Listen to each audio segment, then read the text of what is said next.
नमस्कार मंडळी. आणि आता पाऊस कोकणात जोरात चालू झालेला आहे. तर त्यावर एक कविता सचिन काळे यांनी लिहिली होती. तर ती कविता तुम्हाला ऐकून दाखवतोय. ती आपल्या संगमेश्वरी बोली भाषेत आहे. तर सुरू करतो. जाता जाता पावसा पूर्ण वाटोलं केलंस. जाता जाता पावसा पूर्ण वाटोलं केलंस. 8 दिस निखारी ताप पडली, म्हटलं झेपल तेवढं कापू. 8 दिस निखारी ताप पडली, म्हटलं झेपल तेवढं कापू. अहो वाटलंच दोघांचं शेत आहे, लगोलग झोडून मापू. सरकारी महान बियाणं तशी लवकरच पिकली होती. सरकारी महान बियाणं तशी लवकरच पिकली होती. केलड्या हुरल्यांच्या तोंडातून काय बाय वाचली होती. तांदूळ नाही मिळाला तर म्हटलं पेंडा तरी होईल गुराना. तांदूळ नाही मिळाला तर म्हटलं पेंडा तरी होईल गुराना. गावलाच तर तांदूळ होईल पोरांना खिमटीला. आज सगळ्या मेहनतीवर तसं खरोखरच पाणी फिरलं. आज सगळ्या मेहनतीवर तसं खरोखरच पाणी फिरलं.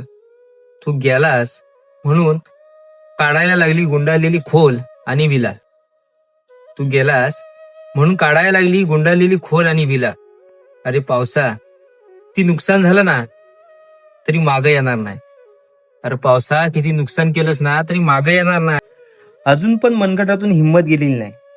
अजून पण मनगटातून हिंमत गेलेली नाही. बघ, 2 दिवस ऊन पाडलंस तर हाताशी काहीतरी लागल.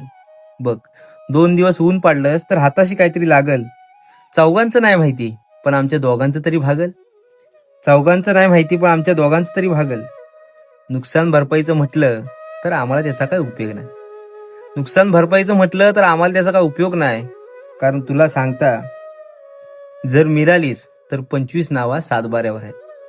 मिळालीस तर सांगता 25 नावा सातबाऱ्यावर आहेत. ही आता जी परिस्थिती चालू आहे त्याच्यावर एक कविता सचिन काळे यांनी एक वर्षभरापूर्वी लिहिली होती. आणि मी माझ्या युट्यूबला सुद्धा ही टाकली होती. त्याचं विश्लेषण मी केलं होतं. कशी वाटली नक्की सांगा कमेंट करून.